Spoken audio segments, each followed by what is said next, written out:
गंगा दशहरा का पर्व जेठ मास की शुक्ल पक्ष की दशमी को मनाया जाता है।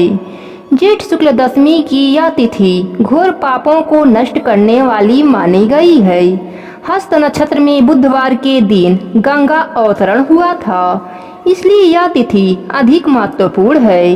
इस तिथि में स्नान, दान, तर्पण से 10 पापों का नाश होता है।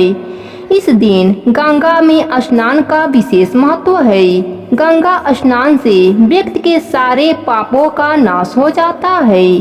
गंगा दशहरा की पौराणिक कथा के अनुसार प्राचीन काल में अयोध्या में सगर नाम के राजा राज करते थे। उनके केसिनी तथा सुमति नाम 2 रानियां थीं। केसिनी से असुमान नामक पुत्र हुआ तथा सुमति के 60,000 पुत्र थे। एक बार राजा सगर ने अश्वमेघ यज्ञ किया। यज्ञ की पूर्ति के लिए एक घोड़ा छोड़ा। इंद्र यज्ञ को भंग करने हेतु घोड़े को चुराकर कपिल मुनि के आश्रम में बांध आए। राजा ने यज्ञ के घोड़े को खोजने के लिए अपने 60,000 पुत्रों को भेजा। घोड़े को खोजते खोजते वे कपिल मुनि के आश्रम में पहुँचे तो उन्होंने यज्ञ के घोड़े को वहां बंधा पाया। उस समय कपिल मुनि तपस्या कर रहे थे। राजा के पुत्रों ने कपिल मुनि को चोर चोर कहकर पुकारना शुरू कर दिया। कपिल मुनि की समाधि टूट गई तथा राजा के सारे पुत्र कपिल मुनि के क्रोध अग्नि में जलकर भस्म हो गए। असुमान पिता की आज्ञा पाकर अपने भाइयों को खोजता हुआ जब मुनि के आश्रम में पहुंचा तो महात्मा गरुड़ ने उसके भाइयों के भस्म होने का सारा वृतांत कह सुनाया।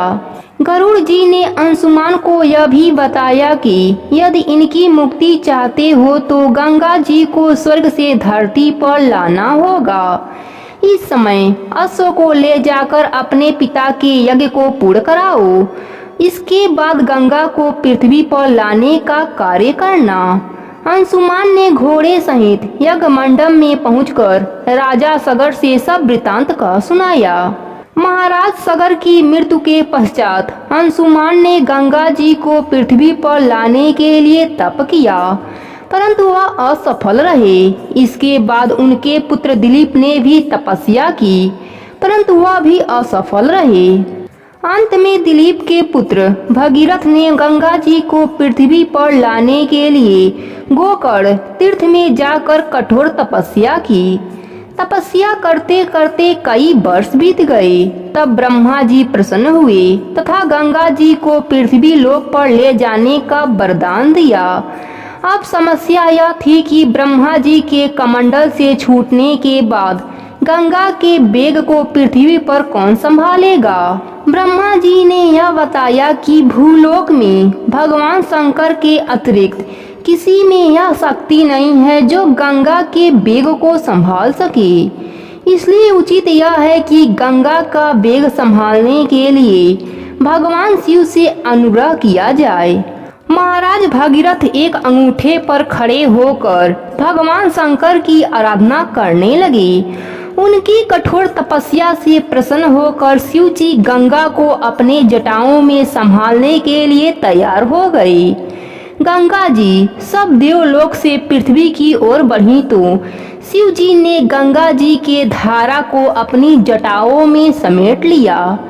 कई वर्षों तक गंगा जी को जटाओं से बाहर निकालने का पथ न मिल सका। भगीरथ के पुनः अनुनय विनय करने पर शिव जी गंगा जी को अपने जटाओं से मुक्त करने के लिए तैयार हुए। इस प्रकार शिव जी के जटाओं से छूटकर गंगा जी हिमालय की घाटियों में कल कल निनाद करके मैदान की ओर बढ़ीं। जिस रास्ते से गंगा जी जा रही थीं, उसी मार्ग में ऋषि जंघू का आश्रम था। तपस्या में विघ्न समझकर वे गंगा जी को पी गए। भगीरथ के प्रार्थना करने पर उन्हें पुनः जांग से निकाल दिया। तभी से गंगा जह्नु पुत्री का जाह्नवी कहलाई। इस प्रकार अनेक स्थलों को पार करती हुई जाह्नवी ने कपिल मुनि के आश्रम में पहुंचकर सागर के 60,000 पुत्रों को भस्म अवशेषों को तारकर मुक्त किया। उसी समय ब्रह्मा जी ने प्रकट होकर भागीरथ के कठिन तप तथा सागर के 60,000 पुत्रों के अमर होने का वर दिया तथा घोषित किया कि तुम्हारे नाम पर गंगा जी का नाम भागीरथ होगा। अब तुम जाकर अयोध्या का राज संभालो। ऐसा कहकर ब्रह्मा जी अंतर ध्यान हो गए। इस तिथि पर गंगा स्नान करने से तथा इस कथा को सुनने से 10,000 पापों का नाश होता है। प्रेम से बोलिए गंगा मैया की जय हो।